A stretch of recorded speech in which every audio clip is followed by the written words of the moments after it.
Uh-oh, look out.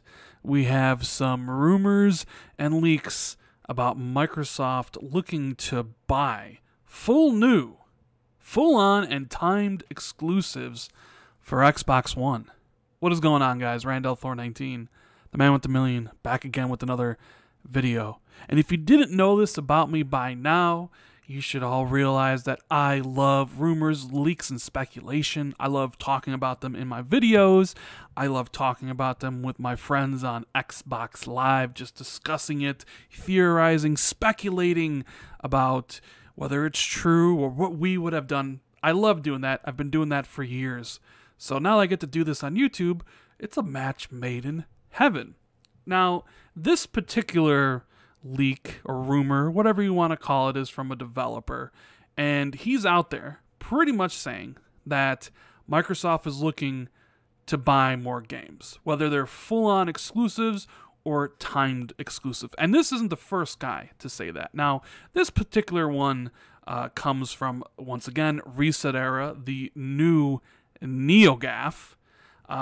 He's a developer from Flashbulb Games who are making Trailmakers, but he originally worked for Press Start at Microsoft before I think they got shut down. I could be wrong about that, but I think that is where he originated from.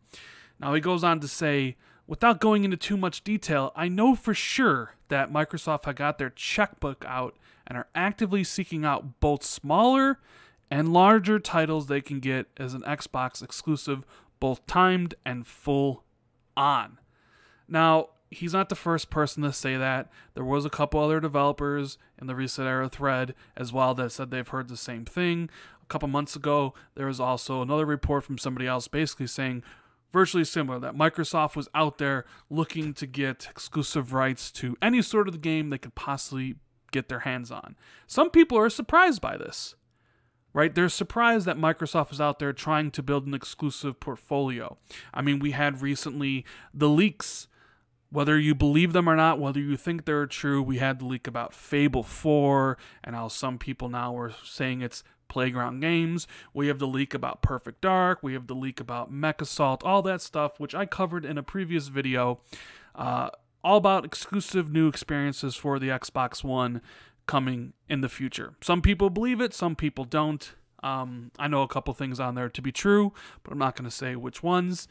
Microsoft is trying their best to get the exclusive games they need for their consumers on the Xbox platform. And nobody really should be surprised by this, although, to be fair, after coming off a year like 2017, it may seem a little bit shocking because of how slim the pickings were for exclusive titles, especially from the first party this year.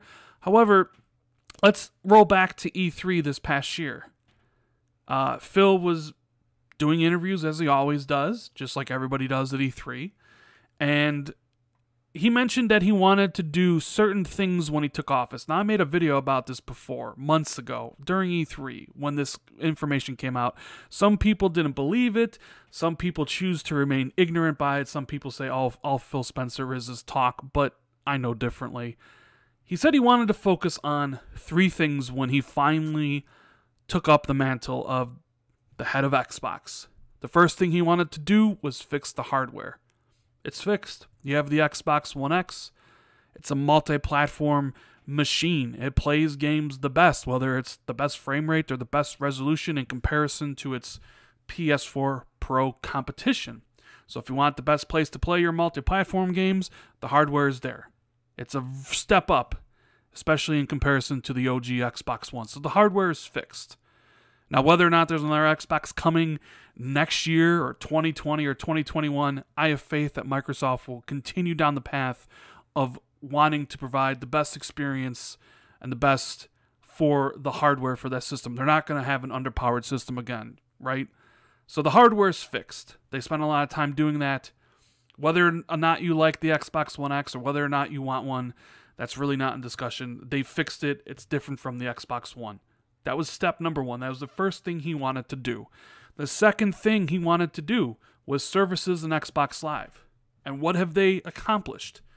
Well, you have Xbox Game Pass, which sounds like it's incredibly successful. You can subscribe for $10 and get over 100 games, right? You have that. You have Xbox Digital Gifting, where you can buy a game for your friends. Xbox Live is better than it's ever been. It has more robust party features, got looking for group. You have clubs where you can get together with people of similar tastes.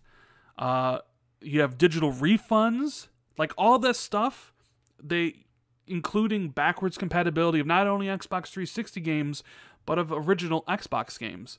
So you did number one, you fixed the hardware, and now number two, you're making Xbox Live even better. With all the different things I just mentioned, Xbox Live is better than it's ever been. So he focused on those two things. And he said the third thing that he wanted to do was games. Now, you could argue about the placement of where he should have done those things, but now it's games time. And what do you see? These rumors popping up. Fable 4 being done by Playground Games. A new Perfect Dark. Indie developers saying Microsoft is out there opening their checkbook trying to get exclusive and full-on exclusive games. This past E3, what did Microsoft do at their conference? They showcased 42 games, and they made sure to mention that 21 of those games had some sort of exclusivity tied to them. That is what they're looking for. They're looking to bolster the exclusive content for their system, because that is kind of what separates, PlayStation from Xbox, or PlayStation from Nintendo, or Xbox from Nintendo, is the exclusive content that you can get on each one of those. PlayStation 4 and Xbox, they're virtually similar. The library is very much the same. All the multi-platforms work on both consoles. But what separates PlayStation from Xbox is to say the quality of the exclusive, which is always subjective. If you're a Last of Us and Uncharted fan, or you like Japanese type games, which the PlayStation gets a lot of, and your friends are on PlayStation, you will choose to play on PlayStation. If you like Halo and Gears of War and Forza, if your friends are on Xbox and you have a large backlog of Xbox 360 games that you still want to play, maybe you choose Xbox. So the choice there is, when the multi-platform library is the same, the deciding factor could be, number one, your friends and where they play, and number two, the exclusive experiences. Michael Pachter just said that they matter less as time goes on, and I agree about that. I think they matter more towards the beginning of a gen than they do in the later of the gen. But when you have Sony constantly pumping out exclusives, and next year looks great for them in 2018 with God of War and all those other games, Microsoft has to keep up. It's a competition. They're trying to fight for our dollar. So if Sony's out there dropping exclusives, Microsoft, to compete, has to do the same thing. They can't just sit back and rely on the Xbox One X being, the beast, being the system that you want to play most of your games on. So you have to go out there and spend money to get some of these exclusive games. Now, they went out and they got PUBG, and it sounds like PUBG is going to be a hit, not only for Bluehole, the makers of PUBG, but for Xbox. It hit 1 million in the first 48 hours. Microsoft's already talking about how they're going to give an update to the player count this week. So if it's pretty high, I can't imagine them doing an announcement for 2 million, so you're probably looking at 3 million and beyond that. So if they announce 4 million a month later, that's pretty damn good. That shows that exclusives, and I know PUBG is on PC, but in this case, the game is not on PlayStation, which I think what Microsoft really cares about is whether or not the game's on PlayStation. But maybe PUBG drove more sales than Microsoft anticipated and saw the power of a console exclusive, regardless of the fact that it'll come to PlayStation some point down the road. This all might have changed Microsoft's hands. And how it relates back to this developer is the same thing. If Microsoft is out there opening up their checkbook after Phil got promoted, Phil's old boss, Terry Myerson, there's rumors and talk about him holding the Xbox division down, not allowing a lot of investment into the titles, into new games, having to have Scalebound canceled because he just wasn't willing to invest in it anymore. But now that Phil's removed from him. The Xbox division's removed from underneath Windows. It's its own separate entity. Phil's sitting right there at the table, along with the CEO and the CFO of Microsoft. He can get the resources he needs. And if the resources he needs are the exclusives, money to build games that aren't going to be on competing platforms, he can make that case to the CFO and the CEO. And maybe he's done that, and they've given him the money in the way that Terry Myerson never did. So now you have all these indie developers out here saying, yo, Microsoft's out here in the streets. They got their checkbook open. They're willing to sign games to full exclusivity, timed exclusivity. They want a reason for people to pick up the system outside of it, being the X and being powerful. There's some truth to a lot of these rumors. I've heard behind the scenes that this has been true for quite some time, that Phil is really focused on the games aspect of it. And it should be true, because he did exactly what he said he was going to do. He laid out what he wanted to do before. Hardware, services, and games. The thing with games is they take a long time to the progress. They take a long time. You have to get an idea. You have to prototype it. It has to be in dev. You have to cut off a playable slice to be able to show it to somebody. Then it takes some time. You hire some people. You build it out. You hit those milestones, and eventually it's done. So yeah, even though Fable 4 is coming, and whether or not it's Playground Games, they just built a studio now to make it, you won't see the fruition of some of these bigger exclusives that Microsoft is banking on probably until 2020, 2021. It takes time to build a lot of these games. And look at Horizon Zero Dawn from Sony.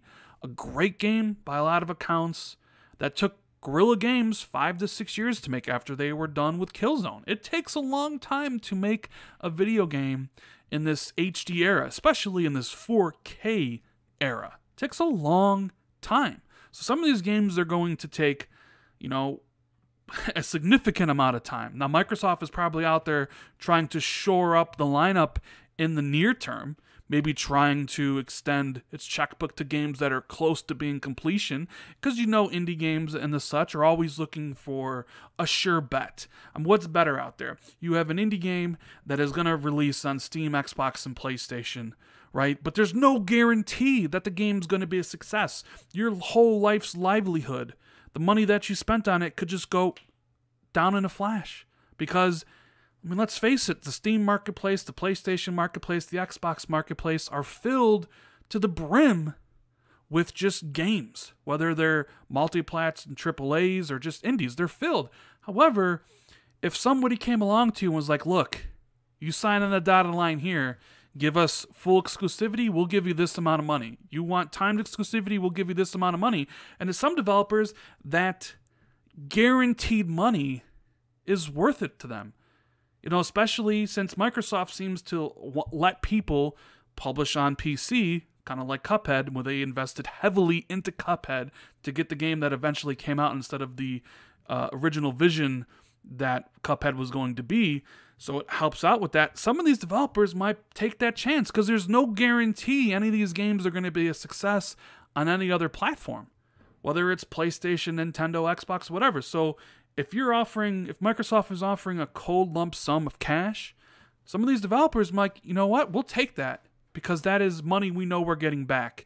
And if Microsoft promotes it and does the right things, maybe the game is a success on that platform, so when it goes to another platform, it can be another success.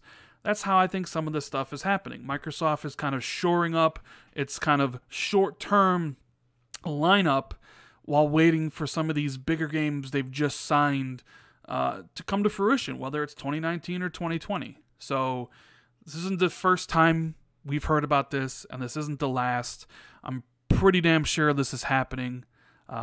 From my sources I have and the stuff I've read and seen. So, yeah, Microsoft is out there trying to buy exclusives to, help with their lineup. And it's pretty exciting. Can't wait to see what comes of it. But, of course, I'm more interested in seeing what the bigger games, the Fables, the Perfect Darks and stuff, if that is true. Because those are the ones that Microsoft are really pouring a lot of money into. Anyways, guys, I hope you enjoyed the video. If you did, make sure you hit that like button. Consider subscribing to the channel for more content. Hit the notification bell. that is right next to the subscribe button, because YouTube is kind of iffy on sending out notifications. So if you hit that, you'll always be notified of any video I do drop. Thank you guys so much for watching the video. I should have my 2017 year in review for Xbox coming out tomorrow, hopefully. Been working on it for quite some time. But thank you guys, and I'll see everybody in the next video. Later.